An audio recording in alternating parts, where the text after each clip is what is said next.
the sponsors that made this event possible: the City of Iowa City, the University of Iowa, the Iowa City Public Library, Prairie Lights, Iowa Public Radio, the Graduate Hotel, and Think Iowa City. Between events, and there are a lot of good events, but between them at Merge, which is right down the block on the Ped Mall, there's a publisher and author book fair. And so be sure and check that out and meet with the people there. The vast majority of book festival events are offered without charge, but they are not free.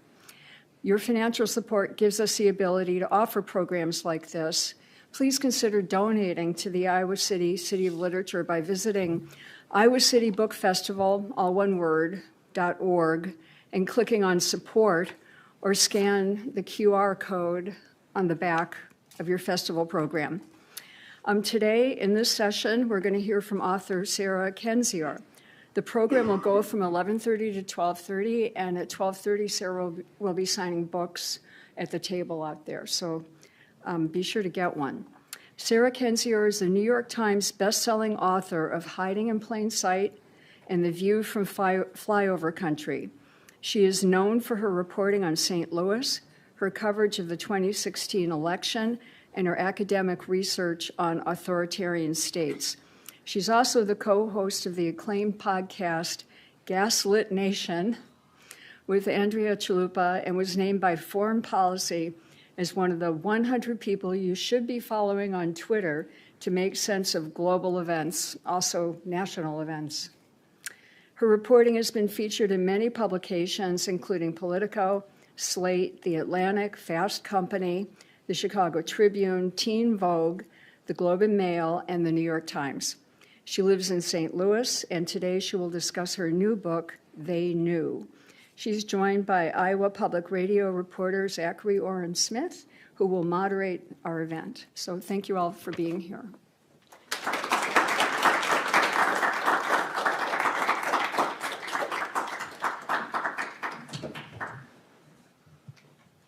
I don't want to sit this close. I want to kind of target us, so it's kind of like a posing angle, a solid right angle. Yeah.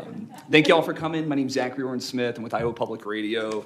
I'm extremely excited to get to talk to Sarah here about her book, primarily because as a colleague of mine at Iowa Starting Line, Ty Rushing is always saying there's always an Iowa connection, and if you crack this book to the second page, I think. Yeah. We have a character that comes from Muscatine, Iowa. Can you tell me a little bit about Norman Baker? Yeah, Norman Baker is the first person I wrote about in this book. He was a con man from the 1920s and 30s who also was a demagogue, who was very popular in entertainment, ran a radio show, lied to people, swindled them, very anti-vaccine, got people to take all sorts of fake cures for cancer, and ultimately led them to their deaths in a hotel, well, what's now a hotel, in Eureka Springs, Arkansas. And so the reason I started writing about Norman Baker was because I started writing this book in early 2021, and there were two things I was really sick of talking about. One of them was COVID, and the other was Donald Trump. So I basically, through this horrible story, which resulted in the deaths of many people, managed to encapsulate a lot of the same themes I would have had I been written about, current events today. And then eventually, if you've read the book, I went on to describe those events and those connections as well. I'm curious to say you got tired of talking about Donald Trump, right? Because in some ways, right, your last book was very much like the architecture of the Trump presidency. You refer, it's the transnational syndicate. Transnational crime syndicate masquerading as the government, which is something I really never thought would become a catchphrase, something I've seen on protest signs, something I've seen people chant in the streets. I really didn't think I'd come up with such a long one, but also such an enduring one, because, here we are, and the end of 2022, still discussing it. It's a catchphrase, but it's also it feels like it kind of speaks, I think, to kind of the greater project of this book, right? And I think I don't know, I'm interested to hear you say that you got tired of talking about Donald Trump, since that seems to be a very central character, right? I think in the more recent, I don't want to say that Trump. I think you in the book are very clear that you don't believe that Trump is this. The President Trump was this emergent new person, right? I think you would kind of argue that we maybe go back as far as Norman Baker, or a friend from Muscatine, for this kind of archetype. Same. You can go back to, the founding of this country. You could go back into human history. There have always been people like him. There's always been criminal elites, and they've always relied on a network of enablers to cover up for their crimes. Back in 2015, which is when I first publicly predicted that Trump would win, that he would rule like a kleptocrat from a Central Asian country, that checks and balances would not curtail him, and that this was the best chance of stopping America from lurching into autocracy. I posted on Facebook, this popped up on Facebook Memories for me recently, where I said, gosh, I've been writing about Donald Trump so much, and it's in the hopes that, I'll never have to do it again. And that was 7 years ago. And of course, my previous book, Hiding in Plain Sight, was about his rise from the 1980s, about the fact that he's not in any way a political neophyte. He was actually someone who ran for president multiple times before 2016. He's somebody who was immersed with the Russian mafia and with oligarchs and plutocrats and mafiosos from around the world for 40 years. And I wrote that book kind of outlining how he rose in tandem with America's decline, starting from the late 70s onwards with, income inequality, opportunity hoarding by elites, so on and so forth. Like, these are interconnecting stories. It's not like he just entered the picture and then everything went to hell. Everything had already gone to hell, which is how he was able to enter the picture in the way he did, and why institutions not only could not keep him in check, but often had no desire to, because greed and fear and sometimes the power of threat wore out over civic obligation and courage. And that brings us to this moment, but I want to back up a little bit, right? Because you begin in academia, right? Studying. Yes. You tell me a little bit about your PhD work. I want to hear and how it kind of creep us towards it, because I want to get to your kind of predicting January 6th, which seems pretty fundamental here. But start with that PhD work. Tell me a little bit about kind of where you started. I have a PhD in anthropology, which I got at Washington University, and my focus there was on political dissidents and on authoritarian regimes in the former Soviet Union, how demagogues rose, how corruption thrived, how propaganda changed with the development of digital media, how it basically tore apart trust and distrust. So obviously in 2006 I thought, well, once I get this degree, 10 years later, I'm going to apply all of this knowledge about Uzbekistan to the host of Celebrity Apprentice, who's going to clearly take my country and turn it into something that mirrors these Central Asian brutal regimes. I mean, that really is one of the reasons, I did see him coming, is because he's not a novelty. Like, his style of rhetoric, his intended style of rule was incredibly familiar, and not just with Uzbekistan, but I would look at, the deceased but first president of Turkmenistan, who renamed himself Turkmenbashi, the head of all Turkmen, and he had a golden statue that revolved to face the sun at all times. I'm like, well, that's the kind of thing he would do.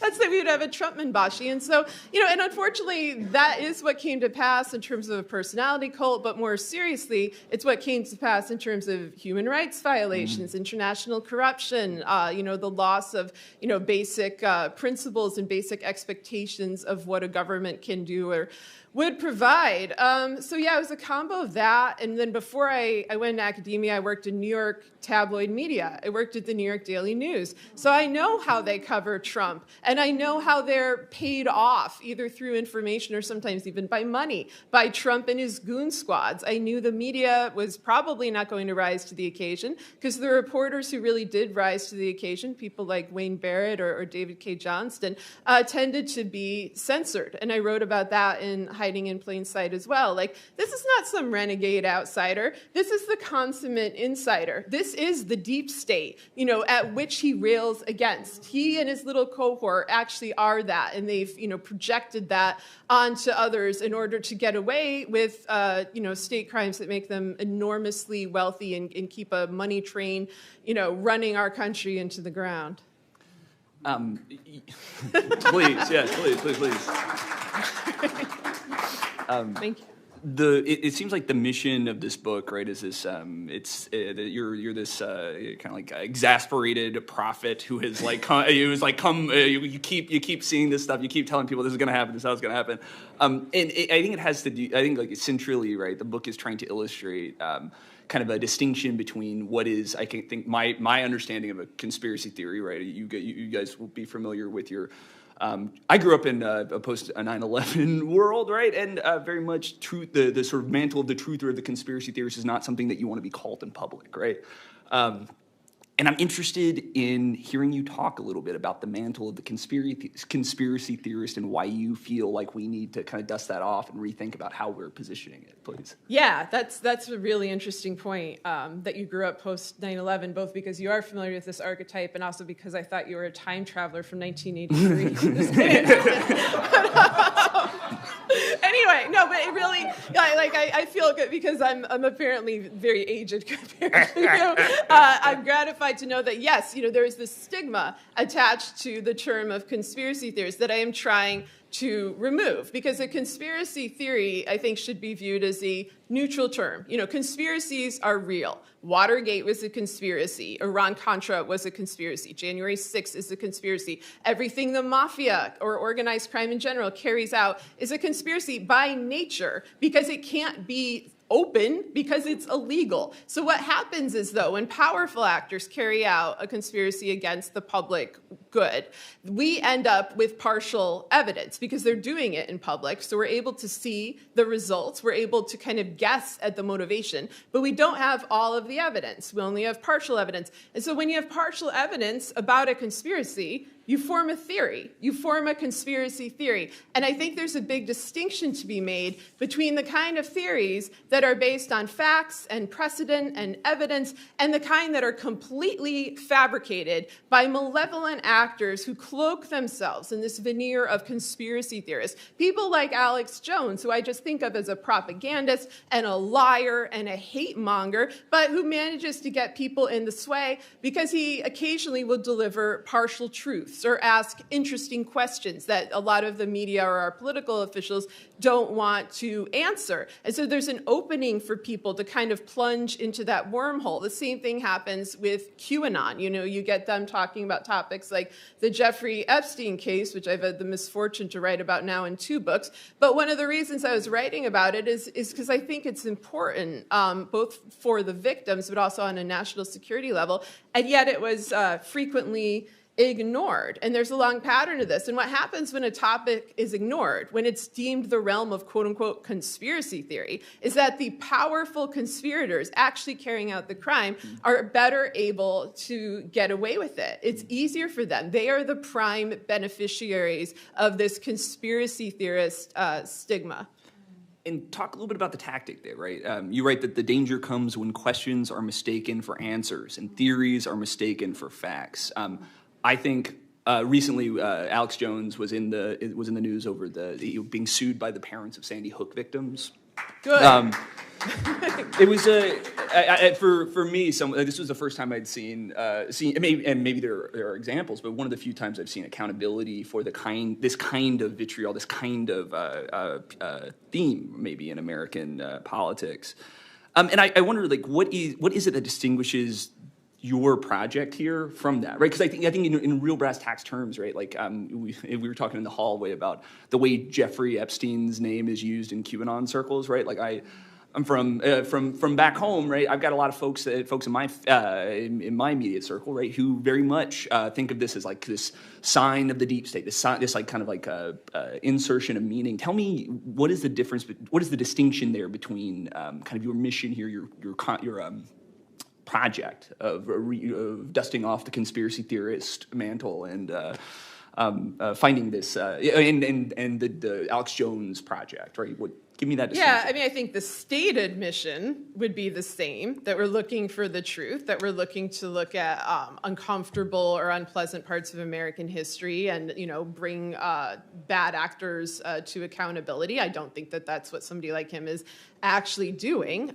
He's weaponizing his position to harass innocent people. What I'm doing, if I look at these sort of untouchable topics, which have become more, things that have been covered. Like when I first started looking at Epstein, it was 2015, 2016. No one wanted to go there. Once he was arrested, again, he had already been indicted once. Again, it became something that there was like a windfall of discussion. There was so much discussion that it was actually just as confusing as when there was none. And so, basically, I just want to get to the bottom of things. It's no different than what any investigative reporter or historian or conscientious member of Congress should be doing. And I think if our institutions were rising to the occasion, if we had public hearings, if we had transparency, if we had, the full reveal of documents related to a lot of state crimes that people still have questions about, I think good faith, understandable questions, like about 9/11, for example, which is the one that Alex Jones exploited the most, just questions about who benefited from this attacks, why couldn't our intelligence agencies stop them? Like, those are logical, sensible questions. Those are very different from the planes were CGI or, that kind of realm of nonsense. And so, but I think that folks have, especially post 9/11, because there was so much condemnation of anybody who did not toe the line, who questioned, for example, are there WMDs in Iraq, which turned out to be a great question to ask, and it was because they were lying, and they lie quite frequently. And I think that there's a reluctance to admit the degree to which our public officials lie to us and the degree to which they get away with it, because there's often very little follow-up. These events just sort of fade into the background and a new crime or a new scandal or a new problem appears. And so things don't get resolved. And I think the older you get, the more of this you witness, especially when there's a recurring cast of characters, as there is, certainly within the Trump circle, you'll see Roger Stone involved in Watergate. You see Bill Barr involved in Iran-Contra. You see Paul Manafort in his literally nicknamed torturer's lobby appearing in a lot of the major events of the last 40 years. When there's that kind of pattern, it's worth looking at it as a criminal conspiracy, which is, of course, why Manafort was legally charged with conspiracy against the United States. I mean, that was the actual charge he was brought under by Robert Mueller. So, these are not wild. It's just that it sounds so much like a Tom Clancy novel or sometimes a Stephen King novel that when you talk about it in an honest, straightforward way, without any kind of prevarication, people think you're nuts, or they think you're an alarmist, or they think you're, it's hysterical. I mean, I've been called everything. And I'm like, look, I'm just delivering the facts. And I think part of this is because I started out studying countries where, megalomaniacal leaders build golden statues of themselves to rotate to face the sun and try to build ice palaces in the desert. All this seemed comparatively normal to me. This is to show his triumph over nature. This all seemed relatively normal. So when I heard, Trump wants to nuke a hurricane, Trump wants to buy Greenland, I'm like, well, yeah, that seems like something he would do. But, the serious stuff, the organized crime stuff, the attack on democracy, the attack on human rights, like that is something that everybody should be able to understand just by witnessing what's happening with your own eyes. But we also have this pundit class that plays everything down. And they're, I write about this and they knew. They're constantly telling you there is a secret savior, waiting in the wings, a secret government player or team that's going to make everything okay, that's going to magically take away our problems. It's the exact same narrative that Trump and QAnon and that whole gang put out with their trust the plan mantra. That is, what both sides are constantly telling you is trust the plan, shut up and trust the plan. And so I'm saying, no, look for evidence. Like, is the plan worthy of trust? Is there a plan? I don't see a plan personally. I see a lot of people suffering for no good reason. And I think that that's something, we need to get to the bottom of as well, because what's predictable is preventable. And there is a decision to not prevent this. There's a tension, I think, in this book around the danger of institutions and the danger of institutionalists, as you describe them, right, in the authoritarian state. But also there's this kind of like sense that our norms and our institutions have been eroded, right? The bulwark that is kind of preventing some of the worst excesses of the system, right, are being eroded, and therefore we have this issue. And I kind of wonder how you understand that, right? At once I hear you saying that the institution is this important thing that allows for, let's say, free and fair elections in the state of Iowa. But there's also this other kind of sense that be wary of the institutionalist? How do you reconcile these like kind of conflicting? Yeah, that's a tensions? great question. You know, an institution is only as good as the people who are willing to uphold it. You know, laws are only as good as the integrity of those who practice them. And that's a lesson that I think Americans have learned the hard way, you know, over the last 6 years in particular, but in general. And it's not a new lesson. You know, our country was founded by slave owners who preached democracy. You know, we've always had a difference between our principles on paper and our principles in practice. What I don't like is that when you see an institution failing, and you know, institutions are supposed to serve the public. Officials are supposed to serve the public. They're not supposed to have weird little stand cults surrounding them, telling them how wonderful they are all the time. They're supposed to be critiqued. Like, that's a healthy part of being in a democracy, and it's a right that we should treasure. So, you know, I don't think the institution is deserving of praise unless it's doing its job. And I think a lot of times people hide behind this cloak of respectability. You know, you see that word thrown out a lot to describe any man or woman who's wearing a suit, who speaks in a soft sort of NPR voice, who assures you that, so sorry. I'm right Not here. You, though. I like you. Yeah. One of the good ones, exception. apparently. Yeah. You're the exception to the rule. Your own style. I love it. Anyway, that's off topic. But anyway, but what I'm saying is like more, you know, the sort of the snobbier folks who really, you know, they talk down to Americans and they play up their credentials, they play up their prestige, and you know, it's a way of distancing themselves from the role of accountability. And that goes for the media as well, because I think there's an obligation of journalists to try to get to the truth. And if you don't know the full story, which we often don't, you should just admit that. Say, yeah, this is a thing I'm investigating. I think it's important. I don't know everything about it, but it's something that we should look into more. And here's what I know so far. Instead, you get people, you know, withholding things for book deal, profiteering off of the public's pain.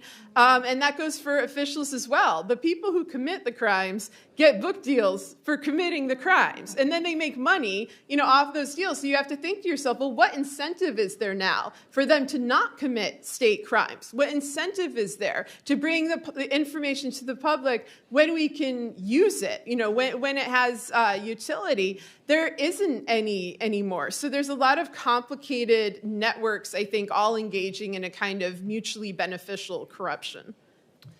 So I think it's easy with a presidential figure, right, to see sort of like what you mean by a cult of, and with an elected, to see the sort of like cult of personality, right? I've been interested to hear, I've been listening to some of your other interviews you've given, and one of the things you mentioned, like actual public servants, right? So folks, these are non-elected folks that have developed some sort of cult of personality. I wonder if you'd explore that a little bit more.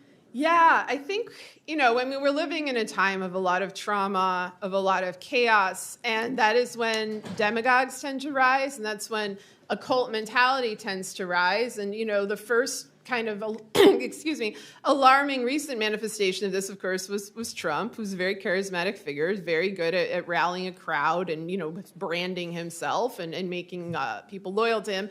But then I saw that same sort of cultish worship extended to figures where I did not expect it.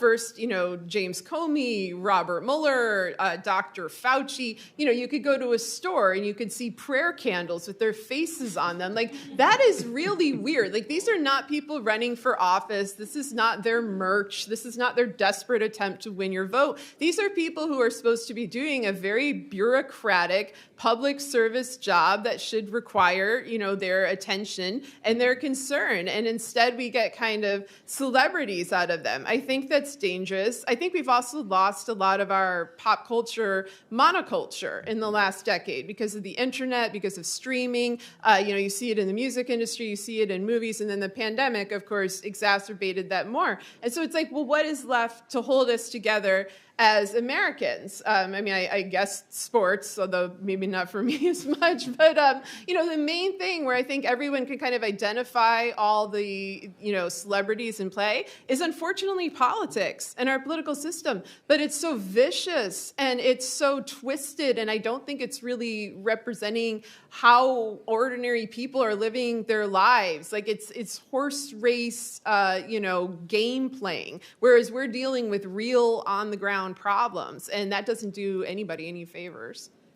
I got before we got here today, I got an email from a reader who Dirk Felleman, who asked, kind of talking on this bit about the media and kind of the way that the approaches inform the kinds of conversations we allow for and disallow for, incentivize, disincentivize. He asks, I wonder what Kendzior makes of news shows that talk about politics in terms of tactics, polls, etc. I've heard, and the extent to which that impacts policy. I think the NYU journalism professor, whose name is escaping me now, refers to it as the slick journalism, right? The kind of the horse race, this kind of The savvy stuff. the savvy. Thank you. Yes. Tell me, how does that kind of play into this? Yeah, that drives me nuts. That kind of journalism, in part because it's grossly inaccurate. And I don't mean that their polls are bad or that they're bad at doing quantitative data analysis or something. It's that that's not what is relevant. Like if you have a state legislature that can just throw out your votes, as they have in Georgia and Texas,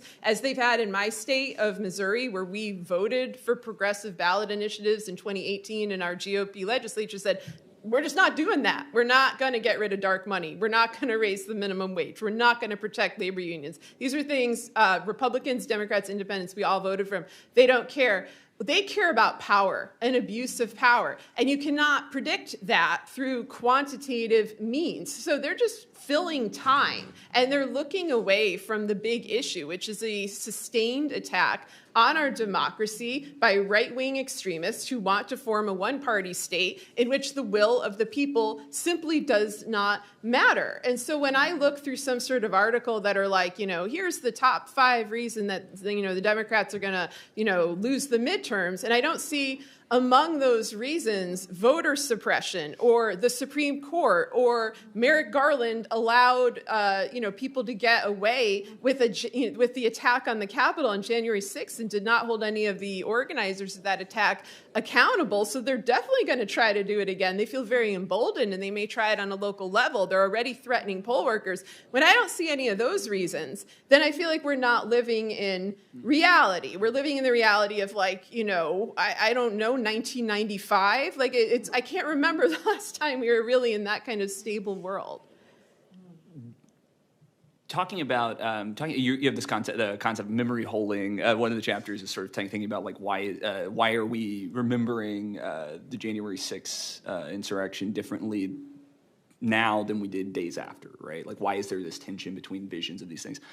I wonder. I want to hear you talk a little. If you talk to a campaign, people running for office here in the state of Iowa, you won't hear them talk a lot about voter suppression, right? What you will hear a lot about is abortion, right? Because in terms of the voters they're trying to move, this is a salient issue. This is something that polling tells us is going to be useful, right?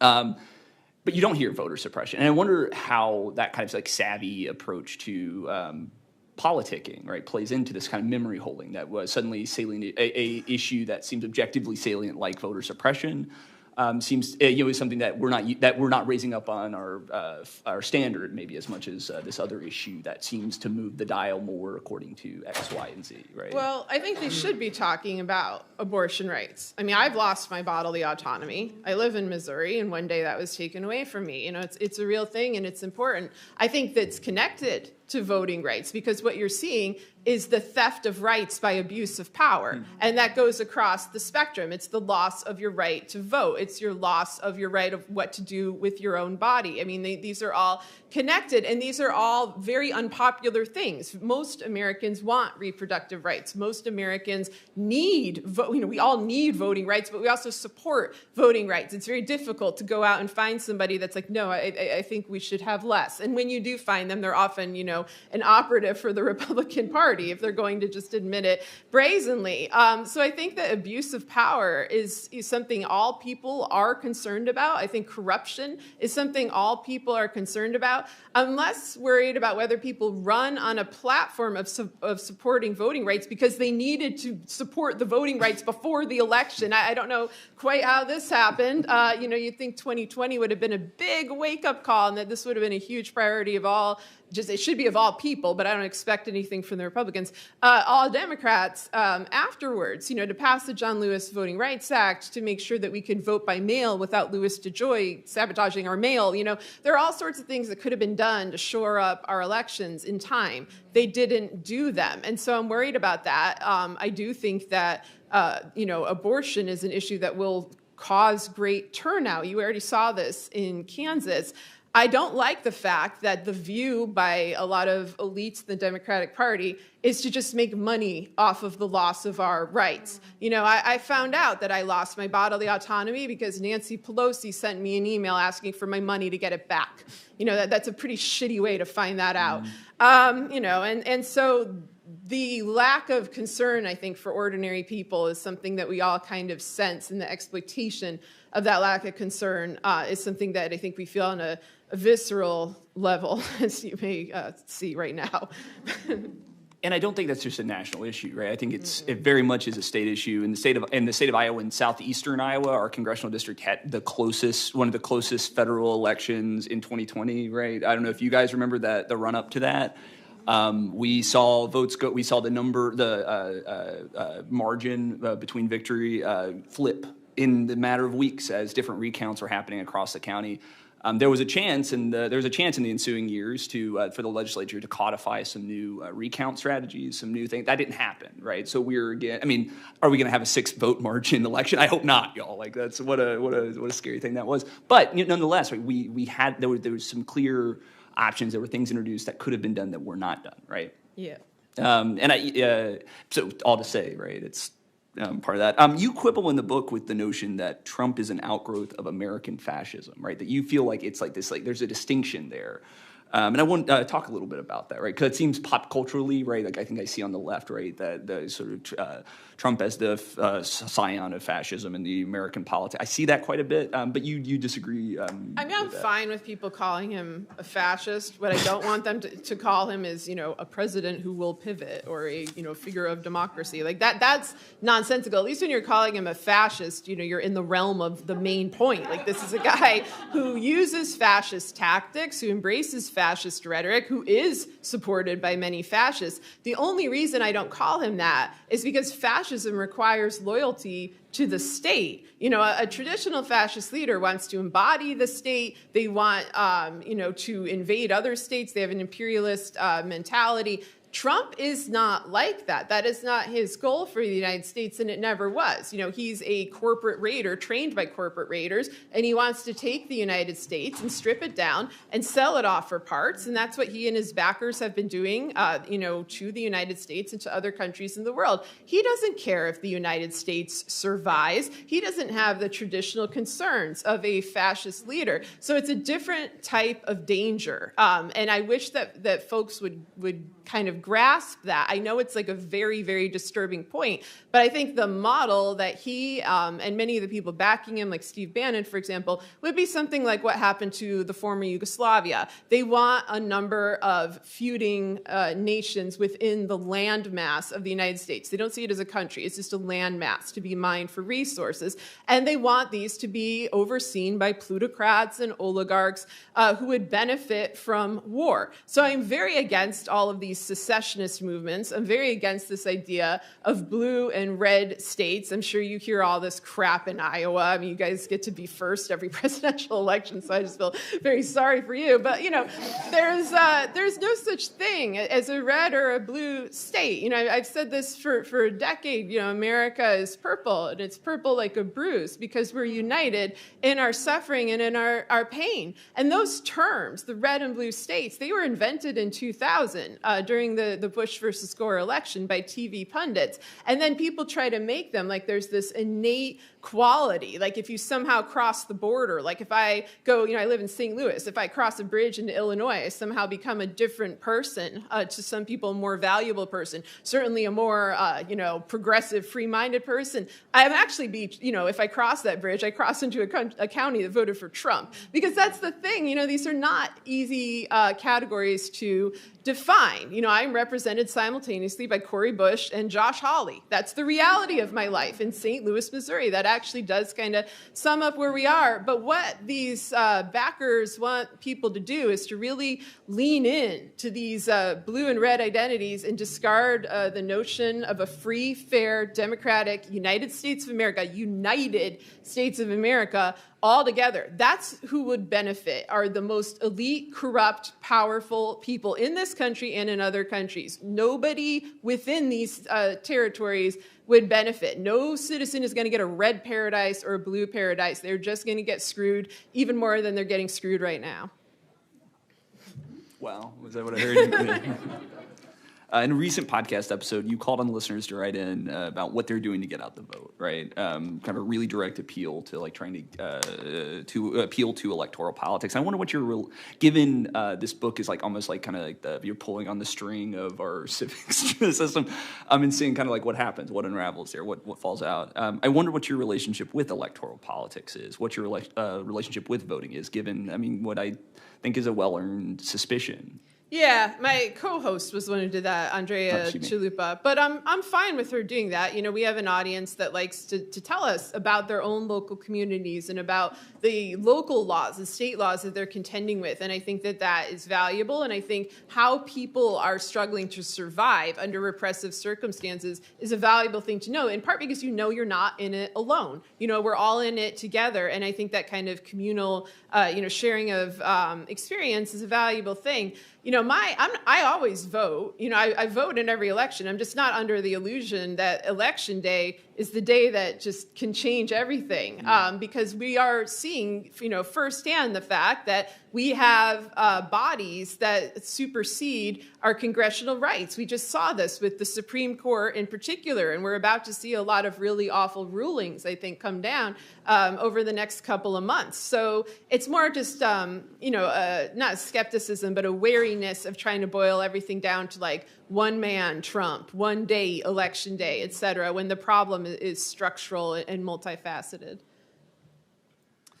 Before we open up to audience questions, I wanted to ask you, begin the book with kind of a road trip narrative, right? You're taking 2 children across America. You're raising these children in a dying United States. And I wonder how this work has kind of changed your relationship with parenthood, right? Me and my wife were thinking whether or not like having a child is an ethical decision right now, right? That is a with the reality of climate change, we're deeply concerned, right? And I wonder how like the kind of digging into this book, digging into this work has kind of changed your relationship with that, that continuity piece. Yeah, I mean, that's a great question, and it's a tough question. I mean, everything I do, everything I write, like it's hopefully, for my kids, hopefully to alter the future so that it isn't this inevitable decline and this inevitable pain, and not just my kids, but everybody's kids, because they're going to deal with a tougher future than we have now because of climate change. I mean, that is something that's an inevitability, although we can mitigate it so that the suffering isn't quite as bad. That's a decision that we could try to make right now. But yeah, sometimes people, I don't know, they ask like, why do you write about all this grim stuff? Why do you write about all this endless corruption and horrible things? It's because I want it fixed. And the only way you can fix a problem is if people know about it. If you keep your head in the sand, if you put blinders on, then nobody will rise to the occasion. And this is a group effort. This is going to take everybody to turn things around. And I truly don't believe anybody deserves this. I don't care who you voted for. I don't care where you're from. I don't think anybody right now deserves to live in the conditions that we're living in now. And little children who have to grow up in this country, or what becomes of it, certainly don't deserve that either. And so that's why I do what I do. You call it, you use the phrase hopism, chronic hopism as being, hopium, thank you, the hopium of the masses. Let's go over to audience questions. If you are interested in asking Sarah a question, either about a book, about her career, about anything, I think we're all kind of ready for that. There's one right here. Please. I think it should be on. Hello. Big fan. Thank you. One of the things that one of my favorite quotes of yours is, you can't go by the book if the book is burning. And I heard you say it a couple of times during Trump's presidency on your podcast, and I haven't heard you say it in a while. And I'm wondering what ways you sort of still feel like that's true, and what ways maybe you feel like we're getting better. I think I just got tired of saying that. It's I had to come up with new dark and disturbing aphorisms for our time. Keep it fresh. I am worried that people are, well, I mean, maybe there has been a change, but unfortunately, I don't think it's in a direction that you're going to want to hear. I'm not sure there's as much of an attempt to go by the book while the book is burning. Like, there used to be the Mueller probe, or there used to be, okay, the 2020 election will change things. We'll take the House, the Senate, the presidency. Things will turn around. There's not even the pretense of trying for some of these people. I think on a local level, people are trying very hard. I think sometimes on a state level, people are trying very hard. On a national level, I don't see it happening. I absolutely believe, though, in that expression, because this protocol and norms, the idea of shame. I mean, we're seeing that now with the Herschel Walker case. Like, all of that is out the window. And so you can't go by the kind of, traditional mandates of the court of public opinion. But more disturbingly, you can't go with the traditional protocols of the actual courts. Like, the Supreme Court will behave nobly. They will do what's in the public interest. They will not show favoritism towards a, career criminal who became the president. That kind of thing. We can't expect that anymore. So unfortunately, it still holds true. The more we point it out, the better off we are, I think. Other questions? So my question is about religion. And, a lot of the stuff you're talking about, like the cults and things like that, sound very religious to me. And with the Supreme Court, the way it is with, 6 Catholics? I don't know how many Catholics now. Is 6 practicing, okay. So I'm just kind of curious about if there's anything we can do about religion and state becoming one like they want, or what are your thoughts on that? Yeah, I mean, I think a lot of their alleged piety is just a cover-up for a grab for power, and I don't think it's unique to Catholicism or any kind of religion. If you look at things like the family at a lot of these prayer breakfasts that they have, you'll find Bibles that don't include Jesus. When you look at a lot of the offshoots that a lot of these Republican operatives are involved in, like Opus Dei, which, Bill Barr is in, you will find something that doesn't kind of match the traditional practice of Catholicism.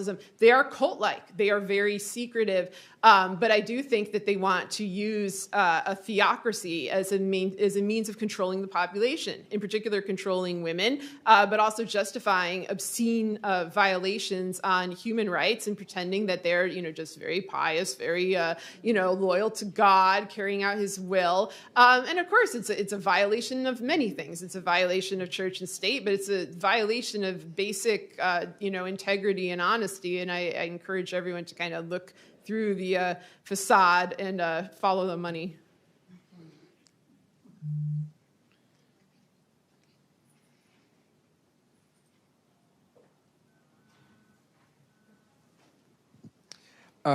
Is Matt Gaetz going to jail, or how is it possible that he's running to the same people who defended Epstein, and everyone just says, oh, well, they did a good job defending Epstein, so I guess he must be an okay guy too.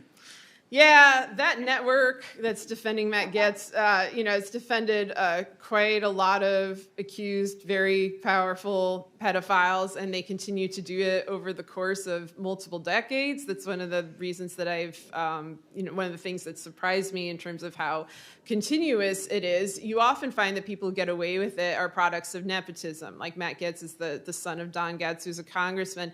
When people are in those interlocking circles, political circles, media circles, for such a long period of time, they end up with blackmail material on each other, and they end up with circles of insularity that make it a lot easier to carry out state crimes. Gaetz is somebody who, because unfortunately I study so many other high-ranking elite pedophile traffickers, that he really kind of fell off the edges. I was like, there's only so much I can take. I'm just going to outsource him to somebody else. But yeah, I think that folks should be looking at his connections to Roger Stone, for example, others who are dominant in Florida politics. Maybe look at Ron DeSantis and what their relationship might be. But it's just shameful. I mean, we have a failed justice system on a massive level. It fails ordinary people in that, they often go to jail for crimes they did not commit, or they can, if they're black, can be shot by the police and the police face no penalty. But we have white collar crime that's mixed with organized crime, that's mixed with the government, that is just never punished, even if people confess to their crimes on television. Like Trump has confessed to obstruction of justice twice on TV. Like, I have to narrow the categories now. Instead of just, maybe he committed a crime. So, he confessed to this crime in this place twice, because so much time has passed that this is actually a possible thing. And I'm sure, maybe Matt Gaetz will confess eventually too. His crime partners have. It didn't make a difference. I think it's a mix of fear, threat, and insularity, and people benefiting from that kind of powerful money network. I think something that the audience might benefit from, a thing that you just kind of illustrated, is a process of kind of unspooling, right? Of like kind of thinking about connections. And I wonder if you say a little bit about kind of your approach to unpack. So you received like, here is person A that we want to better understand their connections to this bigger structure. Where do you begin with a question like that? How do you approach that? Yeah, I mean, if I'm looking into an individual, like I just dig deep into their biography. I mean, in this case, like, I came out of academia, and this is what I've retained from it, is just a lot of research and a lot of reading. I think paywalls have become a huge obstacle to that for people recently, including me. Had to pay quite a lot to be able to write. They knew. But you need to dig really deep. I think you need to throw out spurious connections. It's not enough if like two people were in one place at the same time, especially if they're in the same field. But the thing that amazes me about studying the Trump crime cohort, or Republican or Democratic crime, is that there's so much already written. It's in the public domain. There are entire books about this, about what Trump did with the Russian mafia and the Italian mafia, for example, written in the late 80s, written in the early 90s. You could go to back issues of Spy Magazine or Vanity Fair, or a lot of the New York tabloids, and get this information, to the point that when Mueller was running the probe, I kept thinking, does he not have like a library card? Does he need a subscription to say Us Weekly like I had, which is how I found out that Ivanka Trump went to Croatia with the Russian oligarch in the summer of 2016 at a pivotal campaign moment. People are like, how do you know about that? I'm like, it was in Us Weekly. Like, this isn't hard. This is like the easiest crime to solve. Also, someone like Trump will repeatedly confess his crimes. So that's what's so weird, because there are conspiracies that I think are very difficult to figure out, in part because of the passage of time. The people involved in them have died. The materials about them are difficult. When you have a very high-profile public figure like Donald Trump, who's been famous literally my entire life, who's surrounded by professional GOP operatives like Manafort and Stone that love to flaunt their criminal impunity, none of this is very hard to figure out. So the question to me is, well, why are they allowing it? Like, what's up with the enablers? Why are these people put into positions as judges? Why are they holding back to such a degree when we can prove these crimes fairly easily? So I'm much older than Zach. I'm a post-Cuban Missile Crisis baby. And I feel at the moment the world is closer to the edge than it's ever been to having a big crisis. And I'm not a big follower of you. My sister here is. But my question is, and I was lucky to see Woodward and Bernstein at Hampshire, and they talked about the new culture of hate. What cataclysmic event is it going to take for us to get back on track? Because there's only so much I can do. I'm, of course, a white privileged person, and I vote and I do my best, but what is it going to take to turn it around?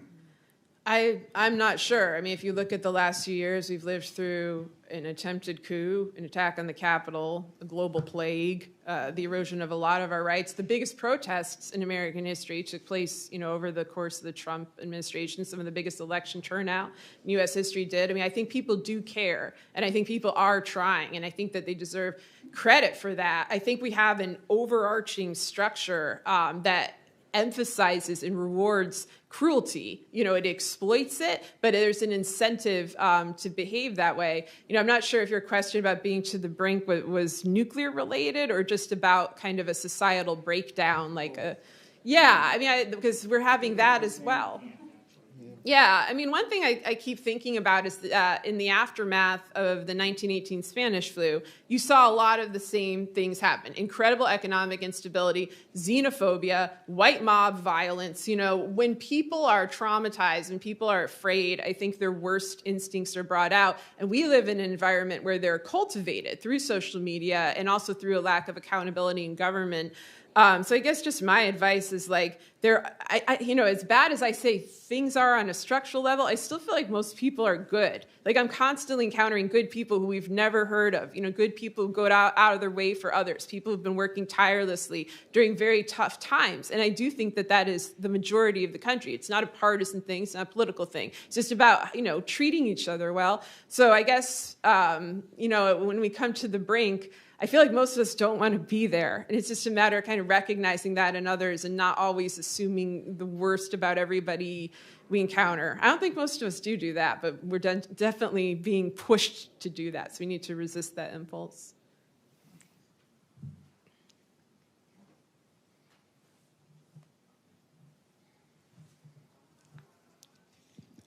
Yeah, I read today where Christopher Wray is now coming under fire with the FBI moles, per se, and doing business with the Oath Keepers and Proud Boys. You know, so.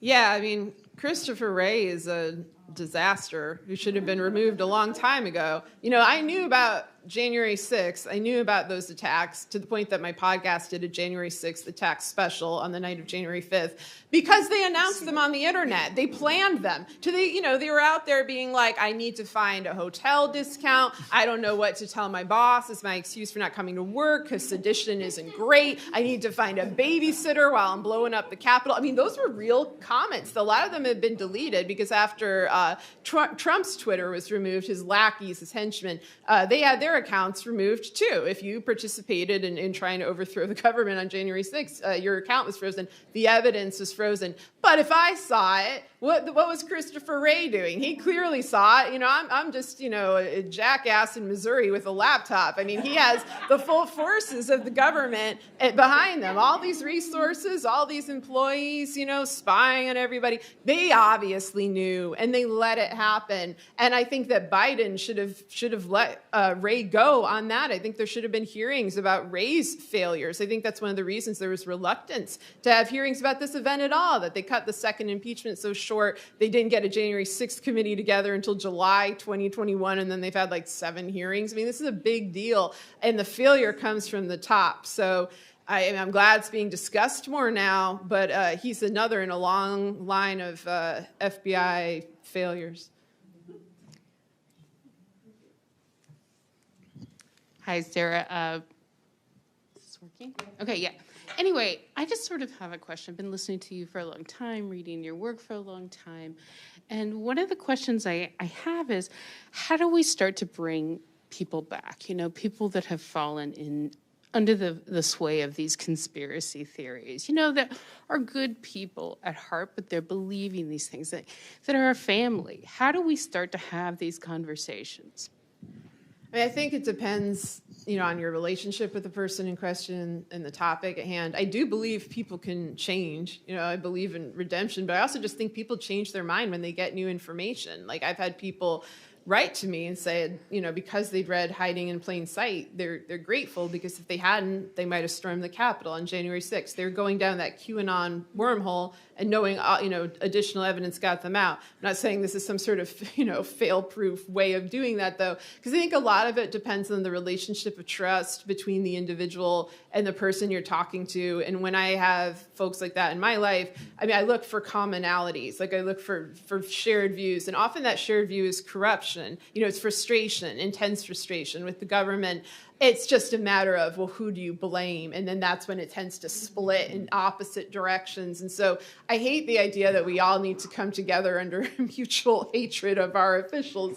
And that's not what I encourage exactly. But I think, you know, if you're anti-corruption, that's a set of values. That's showing what you do value. You know, you want transparency, you want integrity, you want honesty, you want public servants who we pay with our tax dollars to actually do their job. I've been able able to find connections that way. It's a pretty broad scope. And if folks are up for a conversation, then they are. Sometimes they're just not. Like sometimes it's just, it's hard to reach people.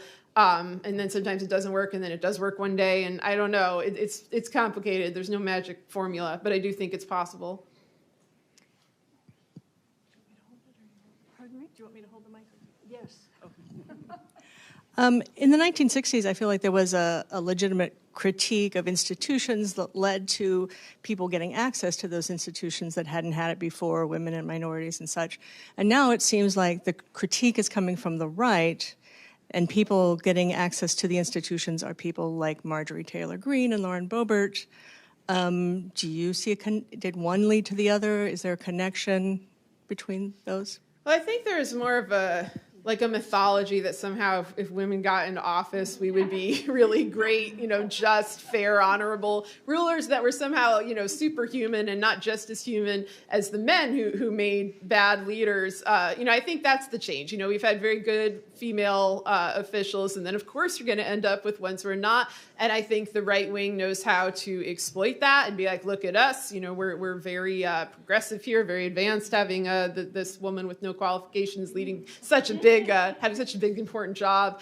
It's what happens. I still obviously want women in power, and honestly, I'm worried that the right wing's little flirtation with putting female leaders out there, and the same thing, by the way, is happening in Italy. It's happening in other countries. This is a way to kind of soften the fascist blow.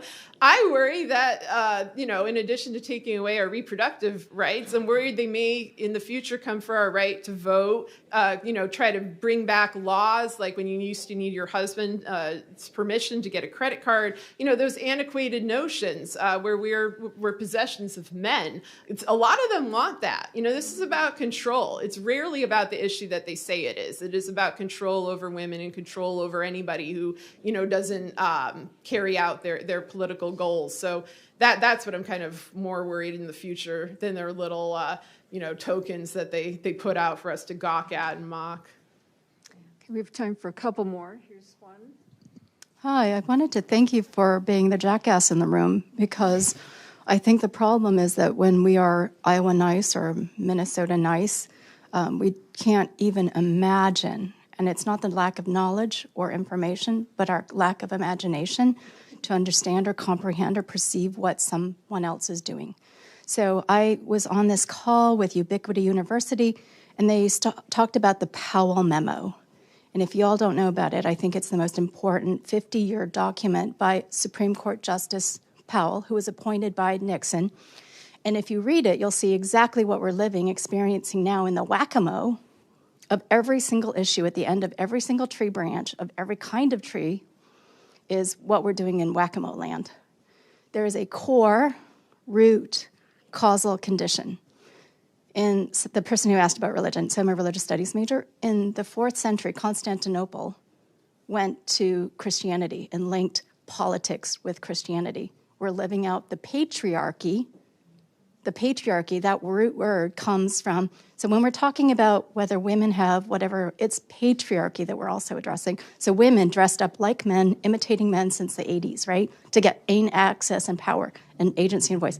Then the last thing I want to share or ask about is if I'm a South Korean sitting in Iowa and North Korea just launched a missile over Japan, how much is that really impacting the Jefferson County vote and election? And I just got back from Fairfield, and I saw Shipley is great. Like, the slogans of the media that has been taken over, according to the Powell Memo, where it was laid out what you should do to own this United States in 50 years. And what's happening in Jefferson County, Iowa, is literally what the Powell Memo identified and outlined. And so, thanks for listening. I'm not sure what my question was. Here's the mic. No. Thank you. That was great, and I'm glad you brought all of that up, and I'm especially glad you brought up the fact that these, I don't even know what to call them, policies, these operations have been in play, these maneuvers have been in play for at least 50 years, and, I think Nixon was a deciding breaking point, and I'm also glad you framed things in terms of patriarchy in a very specific way. Are you adding something, or Yeah, I just got one more? Say also, and when I lived in Boston, found the world's greatest statistician, and he picked two hot button issues that we're still struggling with today over your body. So statistically, the data, the Republicans have done the data analysis. I'm not sure what everybody else is doing, but the data analysis showed that abortion would get everybody to the vote, and so would gay rights at the time. Now it's gone into the courts. So can we get a statistician, please, to help us out? Thank you. Okay, I think there's time for one more question. Trump, who I essentially see as a con artist, what's your take on his ability to con the working class into believing that he represents their interests? Because in the end, Trump is management, he's not labor. Yeah, that was something amazing to watch during the 2016 election, because I was covering it more as a reporter, so I'd interview people voting for Trump who was living in a golden tower in Manhattan and, presenting himself as a man of the people. I mean, I think that what Trump did is, he lied in a way that felt very true. Like one day, I remember this day, like he came out and said that unemployment in America was 45%. And all the pundits laughed and they said, what an idiot, everyone's gonna see through that. At that point, my husband was working 2 part-time jobs. I was working multiple jobs. We were barely able to keep our heads above water, and we were raising 2 small kids. And I was like, that statement feels true, because almost everybody I know is working a gig job or doesn't have health insurance or doesn't have benefits. He's lying, but it feels true. So sometimes it's him being a savvy demagogue. The other thing is, though, is when you look at the working class, it is the white working class that voted for Trump. People who are working, minimum wage jobs, who are, black or Latino or anything that's not white, didn't say, oh, look, we found our populist savior. We found this very relatable fellow. I mean, they saw right through that. That's why I get so frustrated, and I wrote about this in both my books, when I hear the phrase, nobody saw this coming regarding Trump, whether it's nobody saw that he could win or nobody saw that he was going to rule like a dictator, because plenty of people saw it coming and they predicted it and they, issued warnings. And I think the question there is, when you hear that phrase, nobody saw it coming, who's being counted as nobody? Who's being considered as nobody? Because I think people who often aren't listened to as much because of their economic status or their race are the savviest people in terms of figuring out our political future, because they're in the line of fire. And so you need to really parse this in order to survive it. And so, yeah, I think his hold on whatever's called the working class was definitely selective. Okay, we're going to stop the questions right now, and Sarah will be signing books out in the hall, and thank you all very much for coming.